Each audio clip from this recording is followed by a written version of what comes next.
السلام علیکم ورحمۃ اللہ وبرکاتہ۔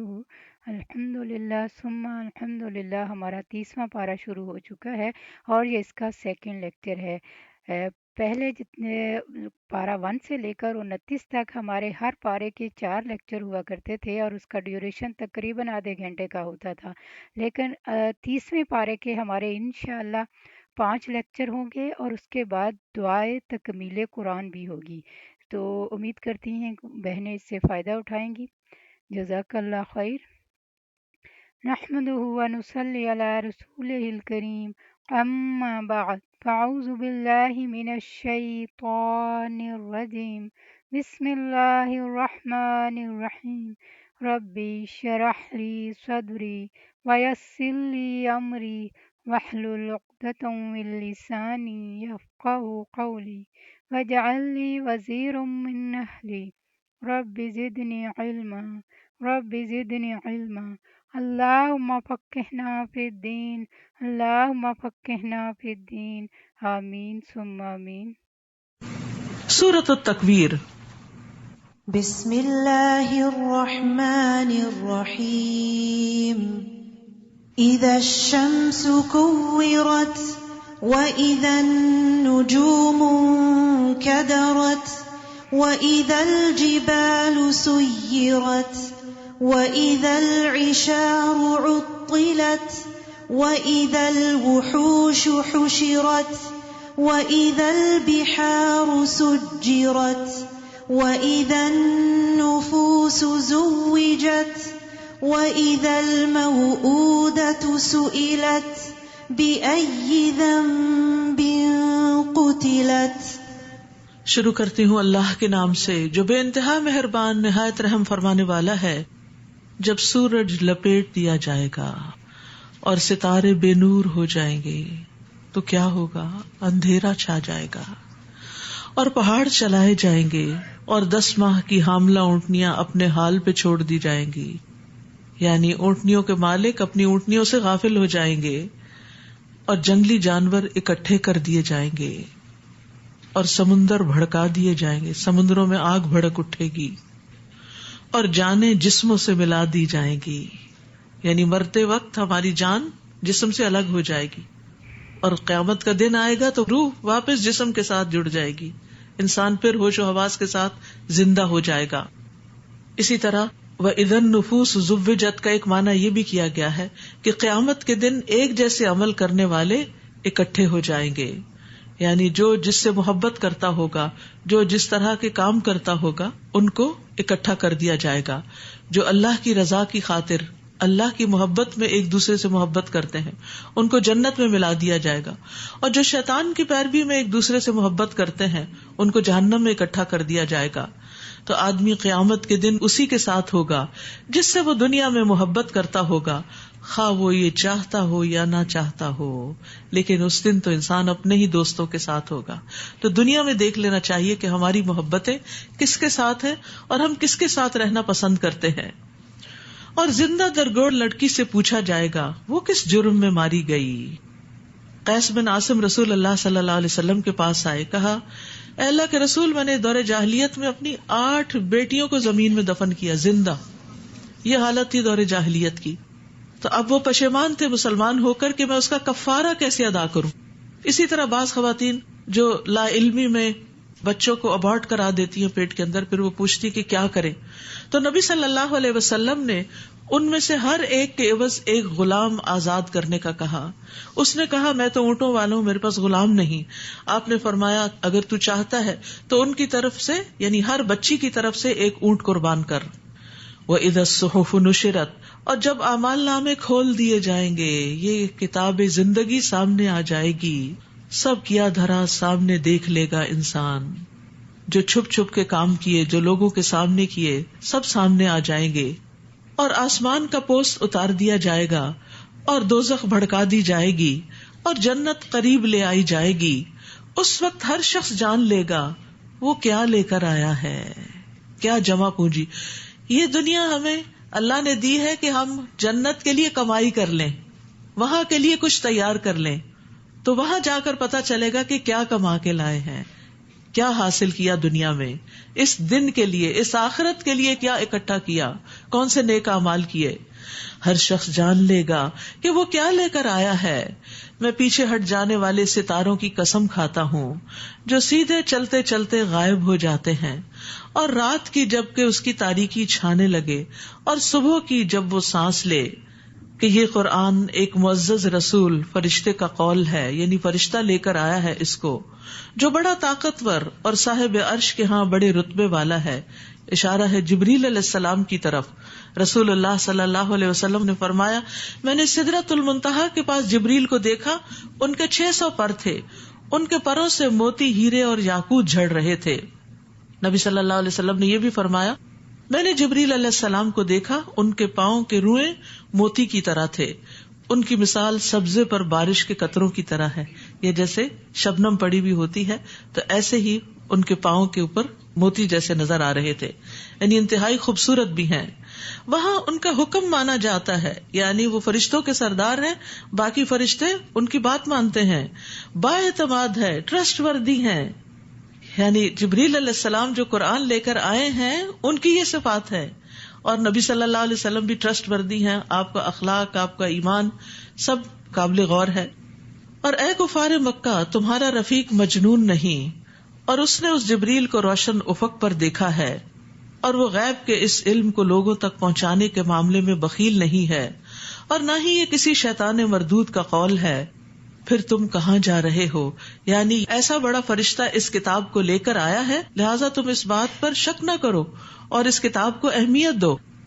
اور اس نے اس جبریل کو روشن افق پر دیکھا، اور وہ غیب کے اس علم کو لوگوں تک پہنچانے کے معاملے میں بخیل نہیں، اور نہ ہی یہ کسی شیطان مردود کا قول ہے. پھر تم کہاں جا رہے ہو، یہ قرآن ہے، شیطان کا قول نہیں.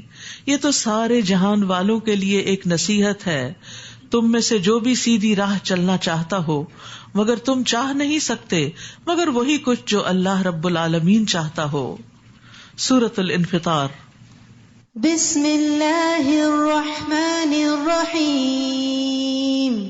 اذا السماء انفطرت واذا الكواكب انتثرت واذا البحار فجرت وَإِذَا الْقُبُورُ بُعْثِرَتْ عَلِمَتْ نَفْسٌ مَا قَدَّمَتْ وَأَخَّرَتْ. شروع کرتی ہوں اللہ کے نام سے جو بے انتہا مہربان نہایت رحم فرمانے والا ہے. اذا السماء انفطرت، جب آسمان پھٹ جائے گا اور ستارے بکھر کر گر پڑیں گے اور سمندر پھاڑ دیے جائیں گے اور قبریں زیر و زبر کر دی جائیں گی. ہر شخص جان لے گا اس نے آگے کیا بھیجا اور پیچھے کیا چھوڑا. اس دن کے بارے میں سوچئے کہ جب انسان اپنے اعمال کے بارے میں خوب جان لے گا، یعنی کس چیز کو اس نے مقدم رکھا، آگے رکھا، پرائرٹی پر رکھا، اور کس چیز کو اس نے اگنور کر دیا، کون سے فرائض ادا کیے اور کون سے فراموش کیے. یا ایھا الانسان ما غرک بربک الکریم، اے انسان تجھے اپنے رب کریم سے کس چیز نے دھوکے میں ڈالے رکھا، جس نے تجھے پیدا کیا، پھر درست کیا، پھر متوازن بنایا، اور جس صورت میں بھی اس نے چاہا تمہیں جوڑ جاڑ کر تیار کر دیا. ہرگز نہیں، بلکہ تم تو روز جزا کو جھٹلاتے ہو، یعنی قیامت کے دن کو نہیں مانتے. وَإِنَّ عَلَيْكُمْ لَحَافِظِينَ كِرَامًا كَاتِبِينَ، حالانکہ تم پر نگران مقرر ہیں جو معزز ہیں، اعمال لکھنے والے، یعنی عزت والے فرشتے ہیں. رسول اللہ صلی اللہ علیہ وسلم نے فرمایا، تمہارے پاس کچھ فرشتے رات کو اور کچھ فرشتے دن کو یکے بعد دیگرے حاضر ہوتے ہیں. یہ فرشتے نماز فجر اور نماز عصر کے وقت اکٹھے ہوتے ہیں. پھر جو فرشتے تمہارے درمیان رات کو رہ چکے ہوتے ہیں وہ آسمانوں پہ چڑھ جاتے ہیں. اللہ تعالیٰ باوجود اس کے کہ ہر چیز جانتا ہے، خود ان سے پوچھتا ہے، تم نے میرے بندوں کو کس حال میں چھوڑا، کیا کر رہے تھے وہ کہتے ہیں کہ جس وقت ہم ان کے پاس سے جدا ہوئے تب بھی وہ نماز پڑھ رہے تھے، یعنی فجر کی، اور جب ان کے پاس گئے تب بھی وہ نماز پڑھ رہے تھے، عصر کی. تو یہ دو نمازیں خاص طور پر بہت اہم، ساری اہم ہے، لیکن اس وقت فرشتوں کی تبدیلی ہوتی ہے. اور آپ دیکھا کریں کہ عصر تک دن بھر کے کیا کام آپ نے کیے صبح سے لے کر، اور پھر عصر کے بعد فجر تک کیا کام کیے، ان میں نیکیوں کا کتنا حصہ ہے، اللہ کا ذکر کتنا ہے، قرآن کی تلاوت کتنی ہے، صدقہ خیرات کتنا ہے، لوگوں کے کام کتنے آئے ہیں، اچھے اچھے کام کیسے کیے ہیں. رسول اللہ صلی اللہ علیہ وسلم نے فرمایا ایک آدمی نے الحمدللہ کثیرا کہا، یعنی اچھے کاموں میں ایک بڑا کام اللہ کا ذکر ہے، تو اس نے اللہ کی تعریف بڑے خوبصورت انداز میں بیان کی، تو اس کلمے کو لکھنا فرشتے پہ بھاری ہو گیا، یعنی اس سے وہ سنبھل نہیں رہا تھا. اس نے اپنے رب عز و جل سے مراجعہ کیا، یعنی اللہ تعالیٰ سے رجوع کیا اور کہا کہ میں کیا کروں. تو اللہ تعالیٰ نے فرمایا جس طرح میرے بندے نے کثیرن کہا ہے اسی طرح لکھ لو، یعنی کثیرن کہا یا کثیرن کہا یا کثیرا کہا، یعنی جس طرح کہا ہے، جس درجے کا کہا ہے، جس شوق سے کہا ہے ویسا ہی لکھ لو، بس اس کی جزا اللہ تعالیٰ خود ہی انسان کو دے گا. تو بات یہ ہے کہ ہمیں صرف عبادت نہیں کرنی ہوتی، عبادت کے اندر بھی حسن پیدا کرنا ہوتا ہے. صرف اللہ کو یاد ہی نہیں کرنا کہ سبحان اللہ سبحان اللہ سبحان اللہ سبحان اللہ سبحان اللہ، ایسے نہیں. ٹھیک ہے اس طرح بھی کبھی ادھر ادھر دیکھ رہے تب بھی منہ سے جاری رہے، لیکن بات یہ ہے کہ ایسے کہیں سبحان اللہ کم از کم دن میں ایک آدھ دفعہ کہ دل سے نکلے. الحمدللہ بھی کہیں تو دل سے نکلے، صرف لپ سروس نہ ہو بلکہ وہ دل کے الفاظ ہوں اور اللہ تعالیٰ کا شکر ادا کریں. اللہ تعالیٰ فرماتے ہیں جب میں اپنے مومن بندوں میں سے کسی کو آزماتا ہوں اور وہ میری تعریف کرتا ہے، یعنی آئی اس پہ آزمائش ہے، تکلیف ہے، اور پھر بھی وہ الحمدللہ کہہ رہا ہے اور وہ صبر کرتا ہے جس میں نے اسے مبتلا کیا، تو وہ شفا یاب ہو کر اپنے بستر سے اس دن کی طرح گناہوں سے پاک ہو کر اٹھتا ہے جس دن اس کی ماں نے اسے جنم دیا تھا. یعنی اگر کوئی شخص بیمار ہو کے بستر میں پڑ جائے اور اس بیماری پہ جزا فضا نہ کرے، اللہ کے بارے میں برا گمان نہ کرے، اچھا گمان رکھے، الحمدللہ کہے اس پر بھی، تو وہ بالکل گناہوں سے صاف ہو جاتا ہے. اور اللہ رب العزت اعمال لکھنے والے فرشتوں سے فرماتے ہیں میں نے اپنے اس بندے کو پابند کر لیا ہے، یعنی جکڑ دیا ہے اور اس کو آزما رہا ہوں. اللہ تم اس کی تندرستی کی حالت میں اس کے اعمال پر جو اجر لکھتے تھے اس کو برقرار رکھو. اب یہ اٹھ نہیں سکتا، اب یہ مسجد جا نہیں سکتا، اب یہ قیام نہیں کر سکتا، اب یہ بیمار ہسپتال میں پڑا ہوا ہے، لیکن اس کے لیے وہ سارے اجر لکھو جو یہ کیا کرتا تھا، جوانی میں، صحت میں، طاقت میں، خوشحالی میں اپنے رب کو یاد رکھے. تو جب تکلیف دے وقت آئے گا تو رب مہربانیاں فرما دے گا. ایک طرف گناہ جھڑ رہے ہیں، درجات بلند ہو رہے ہیں، دوسری طرف وہ پچھلے اعمال بھی لکھے جا رہے ہیں. تو لیکن اگر ہم اس دنیا میں اس وقت میں اپنے اوقات کو ضائع کر دیتے ہیں تو پھر بیماری کا وقت بھی ضائع ہونے والوں میں ہی شامل ہو جائے گا. یعلمون ما تفعلون، یہ کرامن کاتبین تمہارے اعمال کو جانتے ہیں جو بھی تم کرتے ہو. ان الابرار لفی نعیم، یقیناً نیک لوگ نعمتوں میں ہوں گے. وان الفجار لفی جحیم، اور بد کردار جہنم میں ہوں گے. فجار وہ جو بدعملیاں کرتے ہیں، اللہ کی نافرمانیاں، وہ قیامت کے دن اس میں داخل ہوں گے. وما هم عنها بغائبین، اور جہنم سے غائب نہ رہ سکیں گے، کہیں چھپ نہ سکیں گے. وما ادراک ما یوم الدین، اور آپ کیا جانے کہ روز جزا کیا ہے. پھر ہاں آپ کیا جانے کہ روز جزا کیا ہے، جس دن کوئی کسی دوسرے کے لیے کچھ نہ کر سکے گا.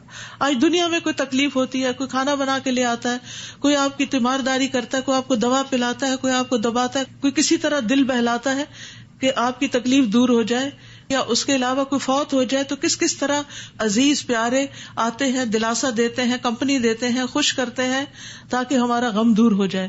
لیکن وہاں انسان اکیلا ہی اکیلا ہوگا، کوئی پاس نہیں پٹکے گا، کوئی کام نہیں آئے گا، کوئی گناہوں کا بوجھ نہیں اٹھائے گا. والامر یومئذ للہ، اور اس دن حکم صرف اللہ کا چلے گا، بات صرف اللہ کی مانی جائے گی، کسی اور کی نہیں. اس لیے اس دنیا میں، اس زندگی میں ہی اللہ کو راضی کر لیں. سورۃ المطففین. بسم اللہ الرحمن الرحیم. ویل للمطففین الذین اذا اکتالوا علی الناس یستوفون وَإِذَا كَالُوهُمْ أَو وَّزَنُوهُمْ يُخْسِرُونَ أَلَا يَظُنُّ أُولَئِكَ أَنَّهُمْ مَبْعُوثُونَ لِيَوْمٍ عَظِيمٍ الناس لرب العالمين. شروع کرتی ہوں اللہ کے نام سے جو بے انتہا مہربان نہایت رحم فرمانے والا ہے. ویل للمطففین الذین اذا اکتالوا علی الناس یستوفون. ڈنڈی مارنے والوں کے لیے ہلاکت ہے، ایسے لوگ جب خود ناپ کر لیتے ہیں تو پورا لیتے ہیں. وَإِذَا كَالُوهُمْ أَوْ وَزَنُوهُمْ يُخْسِرُونَ. اور جب دوسروں کو ناپ کر یا تول کر دیتے ہیں تو گھٹا کے دیتے ہیں. لینے کے پیمانے اور ہیں، دینے کے کچھ اور ہیں. کیا وہ یہ خیال نہیں کرتے کہ وہ اٹھائے جانے والے ہیں، یعنی مرنے کے بعد دوبارہ اٹھایا جائے گا.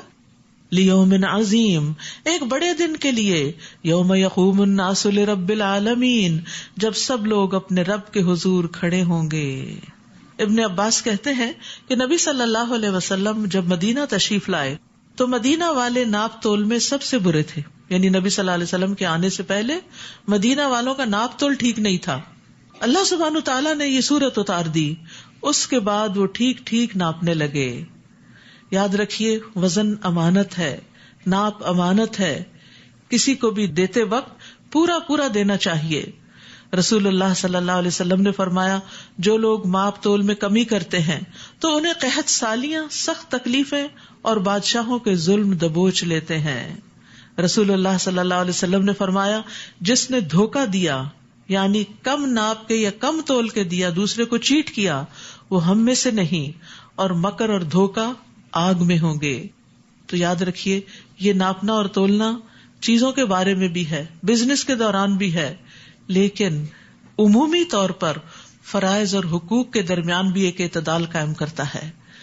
جب ہم اپنے حقوق کی بات کرتے ہیں کہ میرا یہ حق ہے، تو ساتھ ہی ہمیں یہ سوچنا چاہیے کہ میرا کچھ فرض بھی بنتا ہے. ہم دوسروں سے تو ایکسپیکٹیشن رکھتے ہیں کہ وہ ہمارے لیے اچھے بن جائیں، اچھے ہی اچھے ہوں، کبھی اپنے بارے میں نہیں سوچتے کہ ہم دوسرے کے لیے کیسے، ہم دوسرے کے لیے کتنا باعث سکون ہے، ہم اس کو کتنی راحت پہنچاتے ہیں. آج آپ دیکھیں کہ لوگوں کے درمیان عجب طرح کی کشمکش چپکلش ہوتی ہے اور عجب طرح کی لڑائی جھگڑے ہوتے ہیں. ساس بہو کو دیکھ لیں، ماں بیٹی کو دیکھ لیں، یا اسی طرح شوہر بیوی کو دیکھ لیں. ہر ایک یہ چاہتا ہے کہ اس کو اس کا حق دے دیا جائے. ساس چاہتی ہے اس کی رسپیکٹ کی جائے، بہو چاہتی ہے اس کو آزادی مل جائے، اس کی رسپیکٹ کی جائے. ماں اپنے حقوق جتاتی ہے، بیٹی اپنے حقوق جتاتی ہے. ہر کوئی بس حق لینے کے چکر میں ہے. ہر کوئی یہ چاہتا ہے کہ میرا حق، میری عزت، میرا مقام، مجھے سب کچھ مل جائے، مجھے سکون بھی مل جائے، مجھے کھانے کو بھی مل جائے، مجھے رسپیکٹ بھی مل جائے، مجھے دوسرے کی طرف سے ساری سہولتیں مل جائیں. لیکن میرا جو فرض بنتا ہے ایک ماں کی حیثیت سے یا ایک ساس کی حیثیت سے یا ایک بیوی کی حیثیت سے، کیا میں وہ بھی کبھی سوچتی ہوں کہ کیا ہے؟ کیا وہ بھی میں پورا کرتی ہوں؟ اسی طرح ہم عام لوگوں کے معاملے میں، اپنے دوستوں کے، اپنے کولیگز کے، جس کسی کے ساتھ بھی ہم رہتے ہیں، تو ہم عموماً اپنے رویے پہ غور نہیں کرتے کہ ہمارا اخلاق کیسا ہے، ہمارا طریقہ کیا ہے. لیکن دوسروں سے ہم یہی توقع رکھتے ہیں کہ وہ ہمیشہ ہمارے ساتھ best of the best form میں ہوں اور ہمارے ساتھ کبھی کوئی زیادتی نہ کریں. تو یاد رکھیے قیامت کے دن ناپ تول کے بارے میں بھی پوچھ گچھ ہوگی اور اسی طرح حقوق اور فرائض کے بارے میں بھی. یعنی بعض اوقات ہم ضد لگا لیتے ہیں چونکہ اس نے میرے ساتھ یہ کیا اس لیے میں بھی اب یہ نہیں کروں گا. نہیں، اس سے اس کے بارے میں سوال ہوگا، شوہر سے اس کے بارے میں سوال ہوگا کہ اس نے فرض پورا کیا یا نہیں، اور بیوی سے اس کے بارے میں سوال ہوگا کہ ایک بیوی کی حیثیت سے اس پر شوہر کے جو حقوق تھے وہ کیا اس نے پورے کیے یا نہیں کیے. تو ہر شخص کو اپنے فرائض ادا کرنے کے بارے میں سوچنا چاہیے. اور جب ہر شخص اپنا فرض ادا کرتا ہے، اپنا رویہ درست کرتا ہے، تو معاشرے کے اندر ایک خوشگواری آتی. اور جب ہر شخص حق لینے اور چھیننے کی فکر میں ہوتا ہے تو پھر پریشانیاں ہی پریشانیاں آتی. یاد رکھیے کہ حسن اخلاق کے اعلیٰ نمونے کے طور پر اگر دوسرا اچھا نہیں کر رہا، آپ اچھا کرنا شروع کر دیں. قرآن ہمیں یہی سکھاتا ہے، ادفع باللتی ہی احسن، اس طریقے سے برائی کو دور کرو جو سب سے بہترین ہے. ہم برائی کو برائی سے دور کرتے ہیں، بلکہ اس سے بھی زیادہ بڑی برائی سے دور کرتے ہیں. کوئی ہمیں ایک بات کرے ہم اس کو 4 سنانے کو تیار ہوتے ہیں، ہم نان سٹاپ اس کے ساتھ بدتمیزی کرنے کو تیار ہو جاتے ہیں. کوئی ایک چھوٹی سی بات کسی کی ہمیں بری لگ جائے تو اس پر ہم غصے سے بھڑک اٹھتے ہیں. تو آپ خود سوچئے کہ ایسا کرنے سے کیا اس گھر میں، اس رشتے میں، اس ادارے میں، اس جگہ پر، کسی آفس میں کیا خیر آئے گی کہ جب لوگوں کے اخلاق اور رویے ایسے ہوں. فاعفو واصفحوا، زندگی معاف کرنے اور درگزر کرنے سے ہی اچھی گزرتی، چاہے وہ کوئی بھی ریلیشن شپ ہو، کسی بھی طرح کا کوئی تعلق ہو. اور اگر قرآن کا فارمولا، یہ میرا نہیں، کیونکہ بہت سے لوگ مجھے کہتے ہیں، بار بار تنقید کرتے ہیں مجھ پر، آپ کہتی ہیں معاف کر دو، آپ کہتی ہیں درگزر کرو، آپ کہتی ہیں آپ اچھے ہو جاؤ. یہ میں نہیں کہتی، یہ آپ کا رب آپ کو سکھا رہا ہے، جس نے آپ کو پیدا کیا. وہ کہتا ہے ادفع باللتی ہی احسن، برائی کو اس طریقے سے دور کرو جو اچھی ہو. یعنی اگر کوئی برا کرتا ہے تم اس کے ساتھ اچھے بن جاؤ، وہ اچھا نہیں تم اچھے بن کے دکھاؤ. تمہیں اس سے شکایتیں، اسے تم سے شاید اس سے بھی زیادہ شکایتیں ہوں، لیکن ہم صرف اپنی طرف کی سٹوری سناتے ہیں، دوسرے کی بات نہیں کرتے. تو اس لیے ہم میں سے ہر شخص کو اپنی ذمہ داری نبھانی چاہیے. میں کیسا ہوں؟ جس دن آپ نے اپنے اوپر غور کرنا شروع کر دیا، جس دن آپ نے اپنی غلطیاں دیکھنی شروع کر دی، جس دن آپ نے اپنے فرائض کو سمجھنا شروع کر دیا، اس دن سے اصلاح کا دور شروع ہو جائے گا، اس دن سے خوشحالی آ جائے گی. تو اس میں جوان ہو یا بوڑھے ہوں، مرد ہوں یا عورت ہوں، کوئی بھی ہو، بڑا ہو چھوٹا ہو، ہر ایک کو اپنا فرض دیکھنا چاہیے اور برائی کو بھلائی کے ساتھ دور کرنا چاہیے. فَإِذَا الَّذِي بَيْنَكَ وَبَيْنَهُ عَدَاوَةٌ، تو تمہارے اور اس شخص کے درمیان اگر دشمنی بھی پڑ گئی، چاہے میاں بیوی کے درمیان دشمنی ہے یا بہن بھائیوں کے درمیان، بعض اوقات ہمیں بہن بھائیوں سے شکایتیں ہوتی ہیں، تو کیا ہوگا؟ وہ ایسا ہو جائے گا جیسے جگری دوست ہوتا ہے، بہترین دوست ہوتا ہے کوئی. یہ اللہ تعالیٰ خوشخبری سنا رہے ہیں کہ اگر تم چاہتے ہو کہ ریلیشن شپ میں محبتیں پیدا ہو جائیں تو تم اچھائی سے آغاز کر لو اور دوسرے کی برائی کے مقابلے میں صبر سے کام لو، درگزر سے کام لو، اور برے حالات پر بھی تسبیح کرتے رہو. دل کی تنگی ہو تو اللہ کو یاد کرتے رہو، اللہ سے مدد مانگو، کیونکہ بہت دفعہ اللہ سبحانہ وتعالیٰ دنیا میں ہمیں کچھ چیزوں سے محروم کر کے ہمیں اپنے سے جوڑنا چاہتا ہے. وہ بار بار ہمیں ایک مشکل میں ڈالتا ہے تاکہ ہم اس کی طرف رجوع کریں، اور ہم اس کی طرف پھر بھی نہیں جاتے. جب انسان اپنے رب کی طرف جاتا ہے، دعا کرتا ہے، اس کے آگے جھکتا ہے، تو بہت سے مسائل خود بخود دم توڑ دیتے ہیں. پھر فرمایا کلا ان کتاب الفجار لفی سجین، ہرگز نہیں، بد کردار لوگوں کے اعمال نامے قید خانے کے دفتر میں ہوں گے. اور آپ کیا جانے کہ وہ قید خانے کا دفتر کیا ہے؟ ایک کتاب ہے لکھی ہوئی، اس دن جھٹلانے والوں کے لیے ہلاکت ہے جو روز جزا کو جھٹلاتے ہیں، اور اسے ہر وہ شخص جھٹلاتا ہے جو حد سے بڑھنے والا گناہگار ہے. اور جب اس پر ہماری آیات پڑھی جاتی ہیں تو کہتا ہے یہ تو پہلے لوگوں کی داستانیں ہیں، یہ تو پرانے قصے ہیں. کلا بل ران علی قلوبہم ما کانوا یکسبون، ہرگز یہ بات نہیں، بلکہ ان لوگوں کے دلوں پر ان کے برے اعمال کا زنگ لگ گیا ہے. ہوتا یہ ہے کہ انسان گناہ پر گناہ کرتا چلا جاتا ہے، زیادتیوں پر زیادتیاں کرتا چلا جاتا ہے، یہاں تک کہ دل سیاہ ہو جاتا ہے. مجاہد کہتے ہیں اس سے مراد وہ آدمی ہے جو گناہ کرتا ہے تو گناہ اس کے دل کو گھیر لیتے ہیں، پھر وہ گناہ کرتا ہے تو اور گناہ اس کو گھیر لیتے ہیں، یہاں تک کہ گناہ اس کے دل کو ڈھانک لیتے ہیں، اس پہ چھا جاتے ہیں، اور پھر اس کو کوئی خیر کی بات سجھائی نہیں دیتی. بکر بن عبداللہ کہتے ہیں کہ بندہ جب گناہ کرتا ہے تو اس کے دل میں سوئی کے چبھونے کے سوراخ کے برابر سوراخ ہوتا ہے، بس چھوٹی سی پرک ہوتی ہے. پھر جب وہ دوسری دفعہ گناہ کرتا ہے تو سوراخ زیادہ ہو جاتا ہے، جب گناہ بڑھ جاتے ہیں تو موٹی چھلنی کی مانند اس کے سوراخ بڑھ جاتے ہیں. پھر وہ کسی نیکی کو یاد نہیں کر سکتا، نہ ہی کسی نیک کام میں ثابت قدم رہ سکتا ہے. ثابت قدمی نہیں رہتی. ایک دن اچھا کام کیا، اگلے دن پھر ڈپ آ گئی، پھر بیٹھ گئے، پھر کوئی اچھا کام شروع کیا، پھر چھوڑ دیا، پھر کوئی اچھا کام مکمل کر کے پورا کر کے نہیں دیتا. یہ کیوں ہوتا ہے؟ یہ گناہوں کی وجہ سے ہوتا ہے. اس پر استغفار کی ضرورت ہے، اس پر توبہ کی ضرورت، اس پر اللہ کے آگے رونے کی ضرورت ہے. یا اللہ، ہم نیکی کے کاموں کا ارادہ کرتے ہیں، ہم ان کو کیوں نہیں پورا کر سکتے؟ کیونکہ بعض اوقات ہم سمجھتے ہیں کہ نیکی کے کام ہم کر رہے ہیں، یہ اللہ کی توفیق سے ہوتے ہیں. شروع کرنے سے پہلے بھی اللہ سے مدد مانگنی چاہیے، کام کرنے کے دوران بھی اللہ سے مدد مانگتے رہنا چاہیے، اور اختتام پر بھی اللہ ہی کی مدد سے الحمدللہ بنعمتہ تتم الصالحات. نیک کام صرف اللہ کی نعمت اور فضل سے ہی پایا تکمیل تک پہنچتے ہیں. اس لیے ہر سٹیپ پر اللہ کو پکارتے رہنا چاہیے، اللہ کی طرف رجوع کرنا چاہیے. اور یہ بھی یاد رکھیے کہ توبہ استغفار سے دل صاف ہوتے چلے جاتے ہیں، پھر چمکتے چلے جاتے ہیں، پھر ان کے اندر نیکی کی محبت پیدا ہو جاتی، پھر نیکی پر وہ جم جاتے ہیں، پھر نیکی کی اور ایمان کی ایسی لذت اور حلاوت اور مٹھاس، سویٹنس اس کو محسوس ہوتی ہے کہ وہ کسی قیمت پر مشکل سے مشکل میں بھی نیکی کا کام چھوڑنا نہیں چاہتا. کیونکہ ابتدا میں اس کو نیکی کا کام مشکل لگتا تھا، اور اب اختتام پر اس کو نیکی کا کام بہت اچھا لگنے لگا. اب جیسے رمضان ہے، جو جو دن گزرتے ہیں، حالانکہ آخری عشرے میں اور زیادہ عبادت شروع ہو جاتی ہے اور کمزوری بھی ہو جاتی ہے روزے رکھ رکھ کے، لیکن دل چاہتا ہے یہ رمضان کبھی نہ جائے اور اسی طرح یہ نعمت ہم پر چھائی رہے. آپ نے دیکھا ہوگا پہلا روزہ مشکل، پہلی تراویح مشکل، پہلے دن 2 گھنٹے بیٹھنا مشکل، نیند آ رہی ہے کبھی کچھ، اور لیکن آہستہ آہستہ یہ ساری تکلیفیں خوشگواری میں بدل گئیں. تو ایسا ہی ہوتا ہے، گناہ سے نیکیاں مشکل لگتی ہیں جبکہ توبہ سے نیکیاں آسان ہوتی چلی جاتی ہیں. کلا انہم عن ربہم یومئذ لمحجوبون، ہرگز نہیں، یقیناً ایسے لوگ اس دن اپنے رب کے دیدار سے محروم رکھے جائیں گے. یاد رکھیے، اللہ سبحانہ تعالیٰ کو دیکھنا، اللہ سبحانہ تعالیٰ کا دیدار ہر نعمت سے بڑا ہے. یعنی اس جیسی کوئی لذت ہی نہیں. لیکن کچھ بد نصیب اللہ تعالیٰ کو نہیں دیکھ سکیں گے جو دنیا میں گناہوں میں ڈوبے رہے اور اللہ کو ناراض کر کے گئے. اللہ تعالیٰ ناراضگی کی وجہ سے اپنا آپ ان کو نہیں دکھائیں گے. پھر یقیناً وہ جہنم میں گرنے والے ہیں. پھر انہیں کہا جائے گا یہی وہ چیز ہے جسے تم جھٹلاتے تھے. ہرگز نہیں، نیک لوگوں کا نامہ اعمال بلند پایا لوگوں کے دفتر میں. یعنی نیک لوگ جو ہیں ان کا نامہ اعمال بھی ایک اچھی جگہ رکھا ہوا ہے، علیین میں رکھا ہوا ہے. اور آپ کیا جانیں بلند پایا لوگوں کا دفتر کیا ہے؟ وہ ایک کتاب ہے لکھی ہوئی جس کے پاس مقرب فرشتے حاضر رہتے ہیں، دیکھتے رہتے ہیں کس کی نیکیاں کتنی ہو گئیں، کس کا گراف کہاں جا رہا ہے. ان الابرار لفی نعیم، بلا شبہ نیک لوگ نعمتوں میں ہوں گے، تختوں پہ بیٹھے نظارے کر رہے ہوں گے. آپ ان کے چہروں پر خوشحالی کی رونق معلوم کریں گے.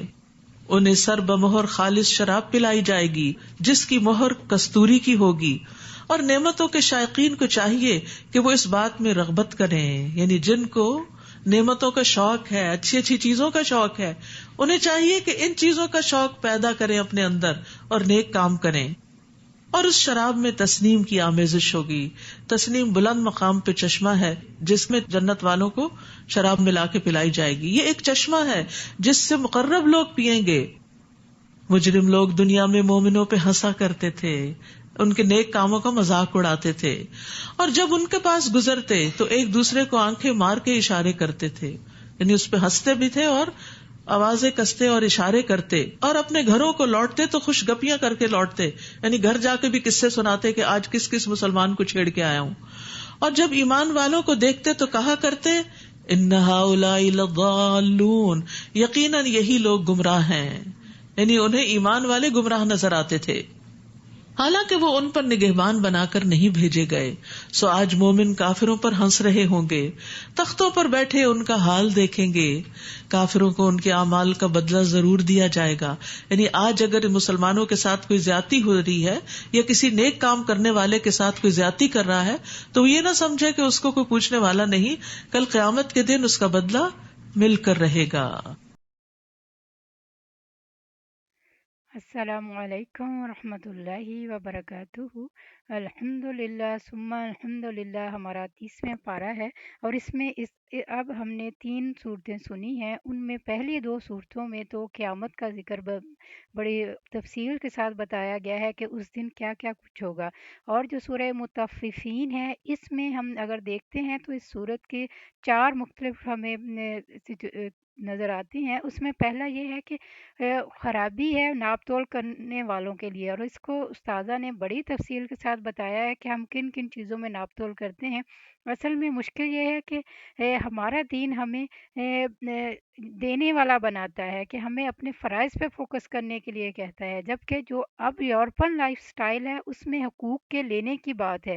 اس میں انہوں نے انسانوں کے حقوق، عورتوں کے حقوق اور جانوروں کے حقوق، وہ جب بھی بات کریں گے وہ تو صرف حقوق کی کریں گے، فرائض کی نہیں کریں گے. جبکہ ہمارا دین ہمیں حقوق پہ فوکس کرنے کے لیے کہتا ہے. تو اس صورت میں بھی ہمیں یہ پتہ چلتا ہے کہ کس طرح ناپ تول ہم کن کن چیزوں میں کرتے ہیں. اور اس کے بعد پھر اہل جہنم کا ذکر ہے، اور اس کے بعد یہ ہے کہ اہل جہنم اللہ تعالیٰ کے دیدار سے روک دیے جائیں گے، اور یہ بہت بڑی محرومی اور بہت بڑا خسارہ ہے، اور اللہ تعالیٰ ہمیں اس سے محفوظ رکھے۔ اور اس کے بعد اہل جنت کے بارے میں ذکر ہے کہ وہ کس کس طرح کی نعمتوں میں ہوں گے اور وہ کیسے ہوں گے۔ اور پھر بہت ہی خوبصورت آخری جو ہمیں موضوع ملتا ہے کہ جو آج کل جو دین پر عمل کرنے والوں کے لیے یا دین پر چلنے والوں کو جو دوسرے لوگ ان کا مذاق اڑاتے ہیں یا ان کو کمتر سمجھتے ہیں یا ان کو لیے آوازیں کستے ہیں، تو کس طرح وہ قیامت والے دن پھر وہ ان کا مذاق اڑائیں گے۔ یعنی اللہ تعالیٰ کس طرح اپنے سے اس چیز کو یعنی ایک ایک چیز جس طرح اللہ تعالیٰ نے گن گن کے رکھی ہوئی ہے اور ہر ایک کو اس کا بدلہ ملے گا، تو اللہ تعالیٰ نے اس چیز کا بھی حساب رکھا ہوا ہے۔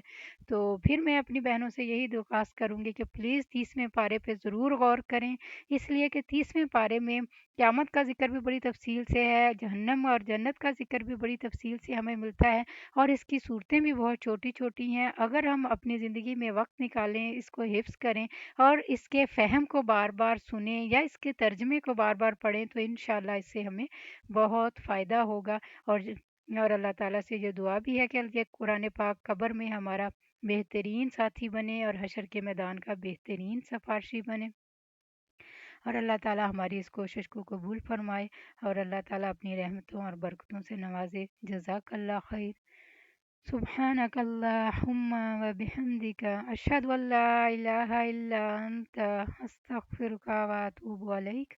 السلام علیکم ورحمۃ اللہ وبرکاتہ۔